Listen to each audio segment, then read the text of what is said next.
mass of wiry frizz in the humidity made him look like Shirley Bassey.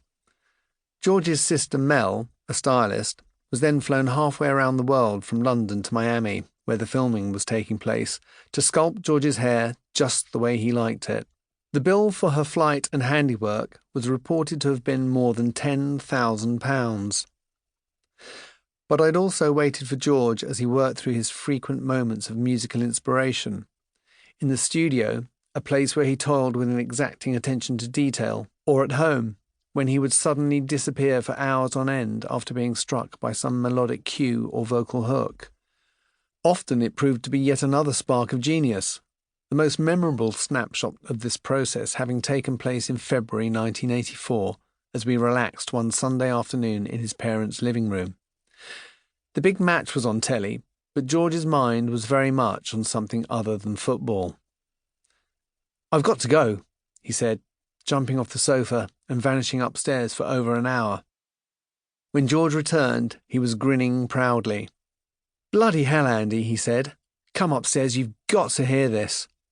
He was excited, aware that he had composed something special, having worked out the basic arrangement and melody of a song he was loosely calling Last Christmas on a 4-track tape recorder, a demo he would eventually craft into the heart-bruised ballad that later became the biggest Christmas single not to make it to number 1. God, that statistic annoyed him. Despite its enduring success, the failure of Last Christmas to topple the charity single by Band Aid that year, a musical union comprising, among others, Bob Geldof, U2, Duran Duran, Sting, Paul Weller and George himself, would irk him terribly, although he didn't begrudge the charity their success. Throughout his life, hit singles were regarded as the only affirmation of George's songwriting prowess, and not being regarded as the best by his audience or peers was one of his greatest sources of irritation.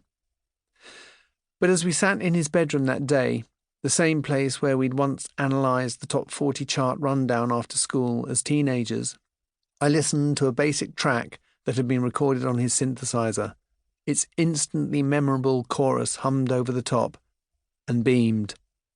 George had captured the very heartbeat of Christmas, framing its lyrics within the pain of a broken romance. And I'd waited for George as he transformed himself from the funny but occasionally introspective teenager Yorgos Panayotou, firstly into Yog, the nickname I'd given him soon after we'd met as classmates at Bushy Meads Comprehensive, and then into George Michael, the singer-songwriter and dearest friend of my formative years and beyond.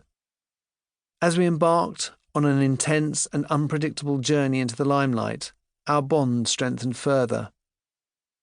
George evolved into one of the defining voices of his generation. But while he was crafting some of the 80s biggest singles, there was the sense that he was still defining himself. His sexuality remained a secret outside of Wham's inner circle, and a gulf opened up between the very private life he was leading as a young gay man and his position as a teen pin-up and tabloid focus. He would later go on record as saying that the gravitational pull between private man and public personality created moments that threatened his sanity. Through all of this, I was a stable presence for George. He was my best friend and had been for years, but his personal destiny lay beyond the two of us. With Wham's last show at Wembley, the waiting for George was set to be over. Likewise, with my life's ambitions achieved, it was over for me too. I stepped down towards the catwalk, our backing singers Helen, Pepsi, DeMac, and Shirley Holloman alongside me. The screaming was deafening, the roar of Wembley becoming louder, much louder. As I walked towards the popping lights and surging crowd, I heard scattered voices from the front rows, shouts of "Andrew" or "We love you, Wham!" But beyond that there was only white noise. I paused at the edge of the stage as the hysteria ricocheted around me. Wherever we went in the world, the reaction to our arrival on stage always struck me as extraordinary, and I rarely took the fandom surrounding our music for granted or too seriously.